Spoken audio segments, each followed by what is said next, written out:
జవాన్ మురళీ నాయక్ చనిపోయి ఈ రోజుకి సంవత్సరం అయిపోయింది. మొదటి వర్ధంతి జరుగుతుంది.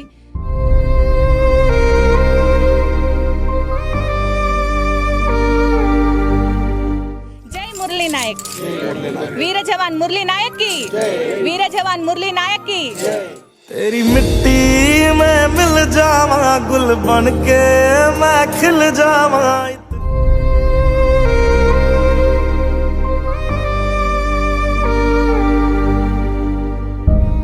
जोहार मुरली नायक, जोहार जोहार, जोहार मुरली नायक, जोहार जोहार। अमर रहे मुरली नायक, अमर रहे, अमर रहे, अमर रहे मुरली नायक, अमर रहे, अमर रहे। కొనసాగిస్తాం మురళీ నాయక్ ఆశయాలను, కొనసాగిస్తాం, కొనసాగిస్తాం మురళీ నాయక్ ఆశయాలను, కొనసాగిస్తాం, కొనసాగిస్తాం। జోహార్ మురళీ నాయక్, జోహార్ జోహార్। అందరికీ శరణార్థులుల్లా, జై సేవాలాల్। నేను మీ బంజారా సుజాబాయ్, మీరు చూస్తున్నారు కేబిఎన్ తెలుగు టీవీ। ఈ రోజు నేను అనంతపురం జిల్లా గోరెట్ల మండలం కల్లితండకు వచ్చిన కల్లితండ పేరు వినగానే మీ అందరికి ఒక పేరు యాదొచ్చుంటది, అదే మన అమరవీరుడు మురళీ నాయక్। మీ అందరికీ తెలుసు, ఈ రోజు అందరూ మర్చిపోలేని రోజు మన అమరవీరుడు మురళీ నాయక్ ఆ పాకిస్తాన్ వాళ్ళ చేతిలో దొంగ దెబ్బ తిని వాళ్ళ కాల్పులకు గురై వీర మరణం పొందిన రోజు, ఆపరేషన్ సింధూర్లో తన ప్రాణాలను మన దేశం కోసం త్యాగం చేసిన రోజు, ఒక బంజారా బిడ్డ దేశం మొత్తం గర్వపడేంత గొప్ప పని చేసిన రోజు ఈ రోజుకి ఒక్క సంవత్సరం అయిపోయింది। మురళీ నాయక్ తమ్ముడి ప్రథమ వర్ధంతి ఈ రోజు జరుగుతుంది। అందుకే ఆ అమ్మ నాన్నను ఒకసారి పలకరించొద్దామని ఈ రోజు నేను కల్లితండకు రావడం జరిగింది। ఈ రోజు మురళీ నాయక్ తమ్ముడు భౌతికంగా శారీరకంగా మన దగ్గర లేకపోయినా ప్రతి ఒక్క ఆడబిడ్డ పెట్టుకునే ఆ సింధూరంలో మన తమ్ముడు ఉన్నాడని మనం అందరం భావిస్తున్నాము। ఈ రోజు ప్రతి ఒక్క ఆడబిడ్డ సింధూరంలో మన మురళీ నాయక్ తమ్ముడు అమరవీరుడై ఉన్నాడు। సో ఈ రోజు మనము ఆ తమ్ముడి ఆత్మకు శాంతి చేకూరాలని మనసారా కోరుకుంటూ ఒక్కసారి ఆ అమ్మా నాన్నని కూడా చూసొద్దామని ఊరికొచ్చిన। अमर रहे, अमर रहे मुरली नायक, अमर रहे, अमर रहे, अमर रहे मुरली नायक, अमर रहे। जोहार जोहार, जोहार मुरली नायक, जोहार जोहार। जोहार मुरली नायक।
అందరికీ నమస్తే, నా పేరు సుజాశ్రీ, కేబిఎన్ తెలుగు టీవీ యాంకర్ని। ఈ రోజుకి కరెక్ట్ ఒక సంవత్సరం అయిపోయింది। ఎంతో బాధాకరమైన విషయం, మీ అందరికీ తెలిసిన విషయమే, ఆపరేషన్ సింధూర్లో ప్రాణత్యాగం చేసిన జవాన్ మురళీ నాయక్ చనిపోయి ఈ రోజుకి సంవత్సరం అయిపోయింది। మొదటి వర్ధంతి జరుగుతుంది। శ్రీరామ్ నాయక్ అలాగే జ్యోతిబాయ్ ఒక్కగానొక్క కొడుకు బంజారా బిడ్డ, కానీ ఈరోజు మొత్తం భారతదేశానికి బిడ్డగా అందరు భావిస్తున్నారు। ప్రతి ఒక్కరు కూడా మనకందరికీ గుర్తుంది, పోయిన సంవత్సరం రోజు ప్రతి ఒక్క ఇంట్లో ప్రతి ఒక్క గడపలో వాళ్ళ కొడుకు చనిపోయాడు అన్నంత బాధపడ్డారు। ఆ రోజును ఎవ్వరు కూడా మర్చిపోలేదు। ఈ రోజు మొదటి సంవత్సరికం జరుగుతుంది। ప్రతి ఒక్కరు ఇక్కడ చుట్టుపక్కల గ్రామాల నుంచి అలాగే పట్టణాల నుంచి ప్రతి ఒక్కరు కూడా ఇక్కడికి రావడం జరిగింది। ఆ తల్లిదండ్రులకు బిడ్డ కోల్పోయిన దుఃఖాన్ని అయితే మనం తీర్చలేం, కానీ ప్రతి ఒక్కరు కూడా మేమందరం ఉన్నామని భరోసా ఇస్తూ ధైర్యం చెప్తున్నారు। ఇక్కడ చూస్తే నాకు ఒక సంవత్సరం క్రిందికి వెళ్ళిన రోజు అనుభూతి కలుగుతుంది, అంటే అంత బాధ అనిపిస్తుంది। ఇక్కడ ప్రతి ఒక్కరిని చూస్తుంటే కూడా నాకు ఆ రోజే గుర్తుకొస్తుంది। కాకపోతే మనం ఎవరం కూడా ఏం చేయలేం, కానీ దేశమంతా గర్వించదగ్గ ఆ గుర్తింపునైతే తీసుకొచ్చిండు, బంజారా జాతి కూడా గర్విస్తుంది। ఒక దేశానికి ఉపయోగపడే కొడుకుని కన్నామని ఈరోజు వాళ్ళు ఎంతో ధైర్యంగా ఉన్నారు, మనల్ని అందరినీ చూసుకొని ధైర్యంగా ముందుకు నడుస్తున్నారు। మనమందరం కూడా వాళ్ళకి ఇలాగే మనమందరం భరోసా ఇవ్వాలని మనస్ఫూర్తిగా కోరుకుంటూ, జై మురళీ నాయక్, వీర జవాన్ మురళీ నాయక్ की, వీర జవాన్ మురళీ నాయక్ की। అందరికీ శనర్థులులా జై సేవాలాల్. నేను మీ బంజారా సుజాబాయ్. ఇవాళ నేను ఏడకొచ్చినంటే మన మురళీ నాయక్, వీర జవాన్ మురళీ నాయక్ చనిపోయిండు కదా. మురళీ నాయక్ పుట్టినటువంటి తండాకొచ్చిన సత్యసాయి జిల్లా గోరెంట్ల మండలం కల్లి తండాకొచ్చిన ఈరోజు మురళీ నాయక్ తమ్ముడిది ప్రథమ వర్ధంతి జరుగుతుంది. ఇక్కడ చూస్తే నిజంగా చాలా బాధ అనిపిస్తుంది. ఈరోజు జ్యోతిబాయ్ అలాగే శ్రీరామ్ నాయక్ వాళ్ళ ఒక్కగానొక్క కొడుకు చనిపోయి సంవత్సరం అయిపోయింది. కానీ ఆ రోజు ఇప్పటికీ కూడా ఎవ్వరు కూడా మర్చిపోలేరు. భారతదేశం మొత్తం కూడా తన కొడుకుని పోగొట్టుకున్నంత బాధపడ్డ రోజు ఈ రోజు. చాలా బాధాకరమైన రోజు. ఇక్కడ చూస్తే వివిధ గ్రామాల నుంచి పట్టణాల నుంచి చాలా మంది ఇక్కడికి రావడం జరిగింది. ఆ తల్లిదండ్రులకు కొడుకునైతే తీసుకొచ్చి ఇవ్వలేం, కానీ మేమందరం మీతో ఉన్నామనే భరోసానిస్తున్నారు. చాలా సంతోషంగా అనిపించింది, చాలా బాధగా కూడా ఉంది. తమ్ముడు లేడు, మురళీ నాయక్ వీర జవాన్ లేని లోటు తెలుస్తోంది. అయితే ఇక్కడ చాలా కార్యక్రమాలు కూడా జరుగుతున్నాయి. ఇక్కడ ఫ్రీగా హెల్త్ క్యాంప్ కూడా నిర్వహిస్తున్నారు. మన పక్కనే ఉన్న డాక్టర్ గారు, అన్నగారితో ఒకసారి మాట్లాడదాం. అన్న నమస్తే. అన్న నమస్తే మేడం. అన్న మీరు ఎక్కడి నుంచి వచ్చారన్న? మేడం ఇక్కడ గోరెంట్ల మండలం నుంచి వచ్చాం. గోరెంట్ల నుంచి వచ్చాం మేడం. అన్న ఇక్కడ హెల్త్ క్యాంప్ నిర్వహించడానికి గల కారణం ఏంటి? హెల్త్ క్యాంప్ నిర్వహించడానికి కారణం అంటే మురళీ సార్ ఇన్ని రోజుల నుంచి దేశం కోసం త్యాగం చేశాడు. సో సార్లో ఒక సగభాగమన్నా మనం చేద్దాము. ఇక్కడ మా ఉన్న వాళ్ళందరూ గోర్ బంజారా పీపుల్స్ ఉంటారు, చాలా పూర్ పీపుల్స్ ఉంటారు, వాళ్ళకి హెల్ప్ చేయాలనే ఉద్దేశంతో ఇక్కడ వచ్చి మేము హెల్త్ క్యాంపు, కంటి పరీక్షలు అన్ని చేస్తున్నాం మేడం. అన్ని ఫ్రీగా చేస్తున్నాం మేడం. చాలా సంతోషం అన్న. విన్నర్ గదుల్లా మురళీ నాయక్ మన తమ్ముడు దేశం కోసం ప్రాణాలను అర్పించిండు. పాకిస్తాన్ వాళ్ళు ఆపరేషన్ సింధూర్లో భాగంగా పోరాటం చేయడానికి వెళ్ళిన మన తమ్ముడు మురళీ నాయక్ చనిపోయిన రోజు ఈ రోజు. అయితే ఆ తమ్ముడిని స్మరించుకుంటూ ఆ తమ్ముడికి ఈరోజు వర్ధంతి జరుగుతున్న సందర్భంగా ఇక్కడ వచ్చిన ప్రతి ఒక్కరికి కూడా ఫ్రీగా కంటి పరీక్షలు నిర్వహించి, డాక్టర్ సార్ గారు కంటి పరీక్షలు నిర్వహించి ఫ్రీగా మెడిసిన్స్ కూడా ఇస్తున్నారు. మురళీ నాయక్ వర్ధంతి సందర్భంగా ఈ కార్యక్రమం ఇక్కడ జరుగుతుంది. చాలా చాలా సంతోషం అన్న. 10 మందికి ఉపయోగపడే పని చేస్తున్నారు. మీరు ఇలాగే ముందుకు సాగాలి. చాలా ధన్యవాదాలు.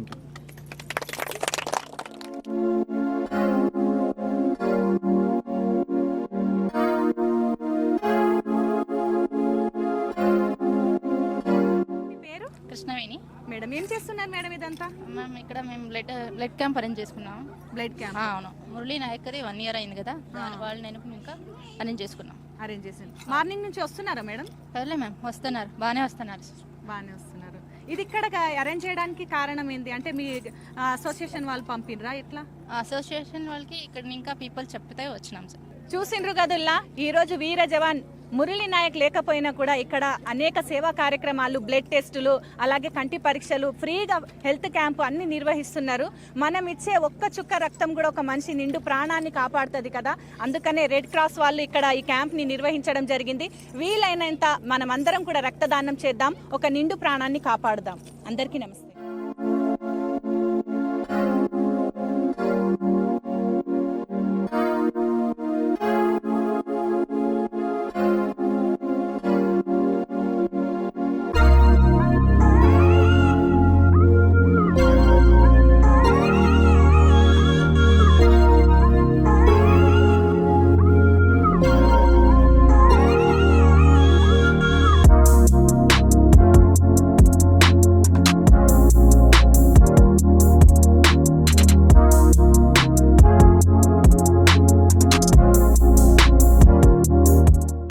చూస్తున్నారు కదుల్లా, మన వీర జవాన్ మురళీ నాయక్ చనిపోయి ఈ రోజుకి సంవత్సరం అవుతుంది. ఈ రోజు ప్రథమ వర్ధంతి అవుతుంది. ఇక్కడ చాలా సేవా కార్యక్రమాలు జరుగుతున్నాయి. ఇక్కడ బ్లడ్ క్యాంప్ ని కూడా నిర్వహిస్తున్నారు. ఇగో చూస్తున్నారు కదా, పక్కనే అక్కడ బయట మేడం వాళ్ళు టెస్ట్ చేస్తున్నారు, లోపలికి పంపిస్తున్నారు. ఇగో ఈ వ్యాన్లనే బ్లడ్ ఇగో ఇట్లా తీస్తున్నారు. ఇక్కడ పక్కన మేడం ఉంది, మేడంతో మాట్లాడదాం. మేడం నమస్తే. మేడం నమస్తే మేడం, మీరు ఎక్కడి నుంచి వచ్చారు? మేడం మేము చిక్బళ్ళాపురం డిస్ట్రిక్ట్ ఇంకా వచ్చాము. ఇండియన్ రెడ్ క్రాస్ సొసైటీని ఇంకా ఇక్కడ బ్లడ్ క్యాంప్ అరేంజ్ చేశారు. ఈరోజు మురళీ నాయక్ వీరయోధి అనేసి డెత్ అయిన దానికోసం ఇక్కడ బ్లడ్ క్యాంప్ అరేంజ్ చేశారు. చాలా బాగా డొనేట్ చేశారు అంతా డోనర్స్ ఓన్గా వచ్చేసి.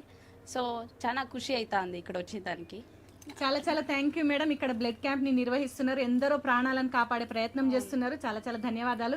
మేడంది కన్నడనంటుల్లా, అందుకే కొంచెం తెలుగు గట్ల గిట్లుంది. ಮೇಡಮ್ ಇದೇ ಮಾಟ ಕನ್ನಡಲ್ಲ ಜಪ್ಪುರಿ. ಎಲ್ಲರಿಗೂ ನಮಸ್ಕಾರ. ನಾವು ಚಿಕ್ಕಬಳ್ಳಾಪುರ ಡಿಸ್ಟಿಕ್ಕಿಂದ ಬಂದಿದ್ದೀವಿ. ಇಂಡಿಯನ್ ರೆಡ್ ಕ್ರಾಸ್ ಸೊಸೈಟಿಯಿಂದ ಬಂದಿರೋದು. ಇಲ್ಲಿ ವೀರ ಯೋಧ ಅಂತ ಹೇಳ್ಬಿಟ್ಟು ಮುರಳಿ ನಾಯಕ್ ಅನ್ನೋರು ಡೆತ್ ಆಗಿದ್ದಾರೆ. 1 year ಆಗಿದೆ ಇಲ್ಲಿ ಇವತ್ತಿಗೆ. ಸೊ ಇವತ್ತು ಬ್ಲಡ್ ಡೊನೇಷನ್ ಕ್ಯಾಂಪ್ ಅಂತ ಇಟ್ಟಿದ್ದಾರೆ. ಇಲ್ಲಿ ತುಂಬ ಜನ ಬಂದು ಓನಾಗಿ ಬಂದು ಬ್ಲಡ್ ಡೊನೇಷನ್ ಮಾಡ್ತಾ ಇದ್ದಾರೆ. ಎಲ್ಲರಿಗೂ ಮಾದರಿಯಾಗಿಬಿಟ್ಟು ಇಲ್ಲಿ ಕೊಡ್ತಾ ಇದ್ದಾರೆ. ಸೊ ಇವ್ರು ನೋಡಿಕೊಂಡು ಬೇರೆಯವರು ಈ ಥರ ಕ್ಯಾಂಪ್ ಮಾಡಬೇಕು ಅಂತ ಕೇಳ್ತಾ ಇದ್ದೀವಿ. ಸೊ ತುಂಬ ಥ್ಯಾಂಕ್ ಯು. ಕಡೆ ಗೋರೆಂಟ್ಲು ತಾಲೂಕು ಅವ್ರಿಗೆಲ್ಲ ತುಂಬ ಧನ್ಯವಾದಗಳು ಹೇಳ್ತಾ ಇದ್ದೀವಿ. విన్నారు కదుల్లా గోరెంట్ల మండలానికి చెందిన చుట్టుపక్కల గ్రామాల్లో అందరు కూడా స్వతగా వాళ్ళే వచ్చి రక్తదానం చేస్తున్నారంట. మేడంకి చాలా ఖుషి అవుతుందంట. వీర జవాన్ మురళీ నాయక్ చనిపోయినందున ఈ రోజు ఈ సందర్భంగా ఇక్కడ ఈ క్యాంప్ నిర్వహిస్తున్నామని చెప్తుంది. నాకు అర్థమైంది గింతే. ఇంకా ముందరకు పోయి ఇంకా చాలా కార్యక్రమాలు అవుతున్నాయి. శుద్ధం పారి. అమ్మ నమస్తే అమ్మా. నమస్కారం తల్లి. ఎక్కడి నుంచి వచ్చిరమ్మా? ప్రొద్దుటూరు నుంచి వచ్చినమ్మా. నేను ప్రొద్దుటూరు నుంచి వచ్చిన మురళి నాయకుని కలిసిపోదామని. రెండోది పవన్ కళ్యాణ్ వస్తాడంట కదా, దీనికి అట్లే చూసిపోదామని వచ్చిన నాన్న. అట్లే మా పాప ఇక్కలాంగురాలన్నమాట, కాళ్ళు చేతులు నోరు లేదు, మంచంలో ఉంది. ఆ పాపని గురించి మాట్లాడిపోదామని వచ్చిన. సార్ రాకున్నా కూడా ఒకసారి బాబుని చూసి వాళ్ళ బాధ ఎందుకు చూసి వాళ్ళని ఓదార్చి పోదామని వచ్చిన నాయన. అంతే, ఇంకేం లేదు నాకు. అది పొద్దున్న ఎన్ని గంటలకు బయలుదేరి? పొద్దున్న చీకట్ల 4 గంటలకు వచ్చినాము. 4 గంటలకు లగ్జర్ బస్సులో వచ్చిన ప్రొద్దుటూరుది. మన బెంగళూరు పోయే బస్సు ఇక్కడ గోరెంట్లో దిగి, గోరెంట్ల కానించి ఇట్లా ఆటో ఎక్కి, ఆడ బస్సు ఆడ దించితే మళ్ళా ఆనించి ఇడికి ఆటో ఎక్కి వచ్చిన. చూసిండ్రు కదుల్లా, మనిషి లేకపోయినా వాళ్ళు చేసిన మంచి ఎప్పటికీ బ్రతికే ఉంటది. మనం ఈ జీవితం ఎప్పుడు అయిపోతుందో తెలియదు, ఎప్పుడు చనిపోతామో తెలియదు, కానీ మనం చేసిన మంచి ఎప్పటికైనా ఇగో ఇలాంటి వాళ్ళ నోట్లలో తప్పకుండా బ్రతికుంటుంది. ఈ రోజు మురళీ నాయక్ తమ్ముడు లేకపోయినా కూడా ప్రొద్దుటూరు నుంచి పొద్దున 4 గంటలకు లేచి అమ్మ ఈ వయసులో ఒక్కటి ప్రయాణం చేసుకుంటే ఈ రోజు మురళీ నాయక్ లేడు, కానీ వాళ్ళ అమ్మ నాన్న పరిస్థితి ఎట్లుంది ఒకసారి చూసి వెళ్దామని ఇంత దూరం వచ్చింది. నిజంగా కదా, మనం ఎప్పుడైనా సరే గుర్తుపెట్టుకోవాలి, ఒకరికి మంచి చేయకపోయినా పర్వాలేదు కానీ కీడు చేయొద్దు. వాళ్ళు చేసిన మంచి మనల్ని బ్రతికిస్తుంది. చాలా చాలా సంతోషం అమ్మా. అన్న నమస్తే అన్న. నమస్తే మేడం. అన్న మీరు ఎక్కడి నుంచి వచ్చారు అన్న? మేడం నేను వైజాగ్ నుంచి వచ్చాను. సో ఇక్కడికి రావడానికి ముఖ్య కారణం ఏంటంటే, అందరికీ తెలుసు వీర జవాన్ అంటే దేశ సరిహద్దుల్లో శత్రు సైన్యాన్ని మంట కరిపించి, సో దొంగ దెబ్బ చివరి క్షణంలో రిటర్న్ అయ్యేటప్పుడు వీరమరణం పొందినటువంటి వీర జవాన్ మురళీ నాయక్ గురించి అందరికీ తెలుసు, ఎంత చెప్పినా తక్కువే. కానీ ఈరోజు సంవత్సరికం వర్ధంతి. సో వాళ్ళ పేరెంట్స్ అయితే నేను అంటే ఆ రోజు ఇన్సిడెంట్ జరిగిన దగ్గర నుంచి వాళ్ళ తల్లిదండ్రులతో నిత్యం కంటిన్యూ, ఎందుకంటే ఒక్కగానొక్క కుమారుడు, ఇంకా తల్లిదండ్రుల ఆ పరిస్థితి తలుచుకుంటే మనం ఏదో ఒక్క 10 రోజులు 20 రోజులు అడవుడు కాదు, యావత్ దేశం కోసం కొడుకుని త్యాగం చేశారు. అటువంటి తల్లిదండ్రులకి మనం ఒక కుటుంబం అవ్వాలని చెప్పి ఈ రోజు వరకు స్టిల్ నేను ప్రతి మంత్ ప్రతి వీక్ కాల్ చేస్తూ యోగక్షేమాలు అడిగి తెలుసుకుంటాను. సో మురళీ నాయక్ వీర జవాన్ గురించి, ఎందుకంటే వాళ్ళ తల్లిదండ్రులు ఏదో ఒకరోజు రెస్ట్ ఇన్ పీస్ శ్రద్ధాంజలి అని పెడితే అది ఘనమైన నివాళి కాదని నా ఉద్దేశం. సో దానికే రివర్స్ మార్గంలో నేను ప్రతి క్షణం మదర్ ఎలాగొన్నారు, ఎందుకంటే వాళ్ళకే మనం ఒక కొడుకు అవ్వాలి, వాళ్ళకే మనం ఒక కుమార్తె అవ్వాలన్న, అంటే పిల్లలు లేరు అన్న ఫీలింగ్ వాళ్ళు రానివ్వకూడదు. మన భారతీయులందరం ఏదైతే 147 కోట్ల జనాభా అందరం కూడా వాళ్ళకి ఒక కుటుంబం కింద ఉన్నామని వాళ్ళకి అనిపించే రోజే సో నిజంగా వాళ్ళ కొడుకు వీరమరణం పొందినందుకు వాళ్ళు కూడా చాలా హ్యాపీగా ఫీల్ అవుతారు. సో ఆ ఇంటెన్షన్తోనే ఈ 14th ఏదైతే ఫస్ట్ వర్ధంతి అని చెప్పారో, సో మనం జనరల్గా ఎన్ని కార్యక్రమాలు ఉన్నామండి, మన రక్త సంబంధం కాదు, మన కుటుంబం కాదు, కానీ మన కోసం ప్రాణత్యాగం చేసిన ఆ వ్యక్తి తాలూకు ఫంక్షన్కి మనం ఇక్కడికి అటెండ్ అవ్వాలి, 100% రావాలన్న సంకల్పంతోనే ఈరోజు నేను వైజాగ్ నుండి ఈ కార్యక్రమంకి రావడం జరిగింది. సో ఇక్కడికి రావడమే కాకుండా ఇక్కడికి వచ్చి చూసిన తర్వాత వివిధ రకాల స్వచ్ఛంద సేవా కార్యక్రమాలు అయితే నిర్వహిస్తున్నారు. సో మెడికల్ క్యాంప్స్ కానీ, బ్లడ్ డొనేషన్ క్యాంప్స్ కానీ. సో దేశం కోసం ప్రాణం ఇచ్చిన మురళీ నాయక్ కోసం ఒక రక్తపు బొట్టు మనం ఇవ్వలేమా అని చెప్పి నేను ఇక్కడికి వచ్చిన వెంటనే బ్లడ్ అయితే డొనేట్ చేశాను. సో అది ఒకరి జీవితం నిలబెడుతుంది. ఇది మురళీ నాయక్ ఈ వర్ధంతి సందర్భంగా అంకితం చేస్తున్నాను మేడం, ఈ బ్లడ్ డొనేషన్ అనేది. ఇలాగే చాలా మంది యువత కూడా ముందుకు రావాలి. థ్యాంక్ యూ అన్న, thank you so much. Winner గదుల్లా అన్న, మన వీర జవాన్ మురళీ నాయక్ తమ్ముడు చేసిన త్యాగానికి మనం ఏమిచ్చినా తక్కువే. అందుకనే ఇప్పటి వరకు సంవత్సరం నుంచి ఆ రోజు నుంచి ఈ రోజు వరకు కూడా మురళీ నాయక్ తమ్ముడు వాళ్ళ అమ్మ నాన్నతో కాంటాక్ట్లో ఉండి వాళ్ళ యోగక్షేమాలు అడిగి తెలుసుకుంటున్నాడు. అట్లే ఇవాళ ప్రథమ వర్ధంతి అని తెలిసిన వెంబటే అన్న రాత్రి వైజాగ్ నుంచి బయలుదేరి నార్మల్లో అసలు రిజర్వేషన్ కూడా లేకుండా బయలుదేరి ఆ ట్రైన్లో అంత జర్నీ చేసి ఈరోజు ఇక్కడికి వచ్చి తమ్ముడి పేరు మీద ఈరోజు బ్లడ్ డొనేషన్ కూడా ఇవ్వడం జరిగింది. సో మనం చేసే మంచి ఎప్పటికైనా మనల్ని బతికిస్తుంది. థ్యాంక్ యూ అన్న, thank you so much. Thank you so much madam. జై హింద్. జై హింద్.